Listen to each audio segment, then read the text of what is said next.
أشرف، أمين النقابة. حضرتك تكملة للحديث، الكلام اللي امبارح أشيع أمس حول احتجاز مديرين بميناء السخنة.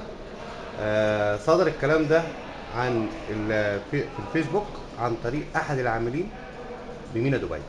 طب عن طريق احد العاملين، هل الكلام ده طلع عن طريق حد من النقابه؟ هل العامل ده كان من النقابه ولا ايه؟ احنا دلوقتي اللي بيتكلم باسم النقابه واحد من النقابه، ودائما او باستمرار بكون انا اللي بتكلم باسم النقابه دايما في اي تصريح احنا بنقول هو جماعه. بس على حد علمي تمام. ان في زميل ليكو الاستاذ محمد جوده، احد اللي ماسكين الاعلام. لا، هو جوده طبعا زميلنا، هو زميلنا، بس هو مسؤول اعلامي على يعني مع نفسه، هو مش مع النقابه، يعني مش مسؤول اعلامي عن النقابه. تمام. واي تصريحات بتخرج من النقابه بتخرج من احد اعضاء النقابه، ودائما بكون انا اللي بتحدث باسم النقابه. تمام. لان حتى زمايل لما حد بيجي لهم بيتصل بيهم في اي خبر من اي جريده او من اي محطه او من اي موقع الكتروني بيقولوا له كلام مع اشرف عيسى. فالكلام ده احنا ما احتجزناش مديرين ولا اداريين، الناس زمايلنا والناس كانت واقفه فعلا لان نفس المطالب بتاعتنا هي نفس المطالب بتاعتهم. يعني حضرتك دلوقتي المتحدث الرسمي فعلا؟ نعم.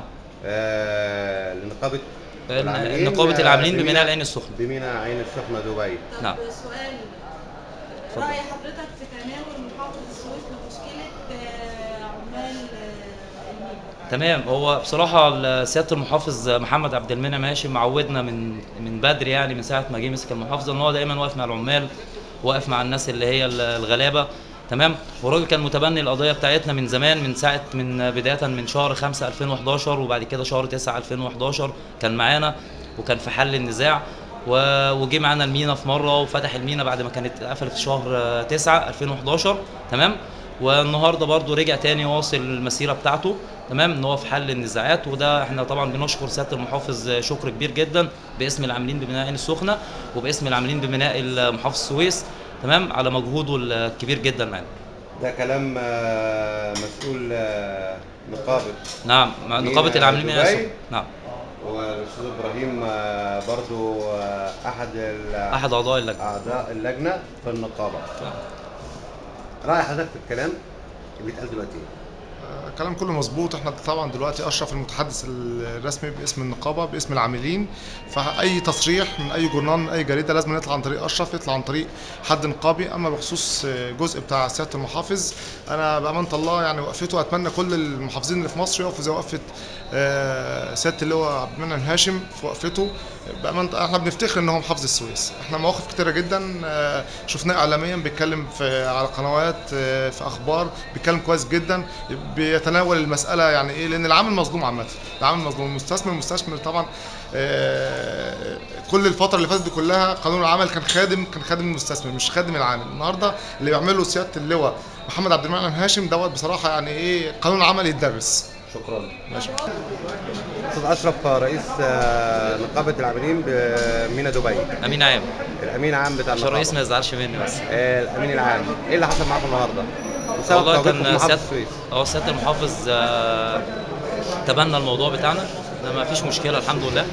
بس كانت مشكلتنا مع الاداره اللي هي تاخير الارباح المفروض تتوزع في شهر 4 شهر ابريل من كل سنه، والسنه دي اخروها لغايه شهر 8 وقالوا احتمال تبقى في شهر 9 كمان. فطبعا ده اثار غضب العمال، لان طبعا ده حق من حقوقهم، واحنا لسه الثوره ولسه رئاسه الجمهوريه ولسه يعني البلد بدات تبقى فيها شفافيه وبدا يبقى فيه حقوق، بدات ان العمال تاخد حقها. تمام. فطبعا اول اصطدام مع الاداره تاخير الارباح، فالعمال اثار غضب العمال الموضوع دون. وكان امبارح كان في وقفه احتجاجيه داخل المينا. تم احتجاز فعلا المديرين زي ما قلت؟ لا ما حصلش الكلام ده، دي كانت اشاعه طلعت. تمام. من بعض مين اللي قال الاشاعه ديت؟ انا اعتقد ان الاشاعه دي من خارج العمال طبعا.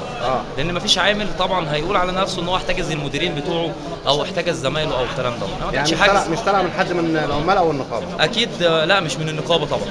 والكلام اتقال حتى على اسم بعض الجرايد وبعض المواقع الالكترونيه، وانا ما قلتش الكلام ده. تمام. وبنكذب الخبر ده النهارده تاني ان احنا ما حجزناش حد، والمينا وامبارح كان اعلنا بعد كده بالليل عن الغاء الخبر. النهارده الحمد لله قعدنا مع سياده المحافظ وخدنا قرار ان الارباح هيعقد اجتماع جمعيه عموميه في شهر 8 يوم 5/8 وهيعرض فيه او هيبت فيه في موضوع الارباح ده النسب كام بتاعه العمال يوم 5/8 ان شاء الله. واحنا طبعا عشان البلد تمشي مش عايزين مشاكل، احنا هنرجع للعمال النهارده ونقول لهم على الخبر ده تمام، وهنحاول ان احنا نهدي الامور وهنحاول ان احنا نصبر شويه، يعني مفيش مشكله ان شاء الله عشان خاطر سياده المحافظ يعني. شكرا حبيبي.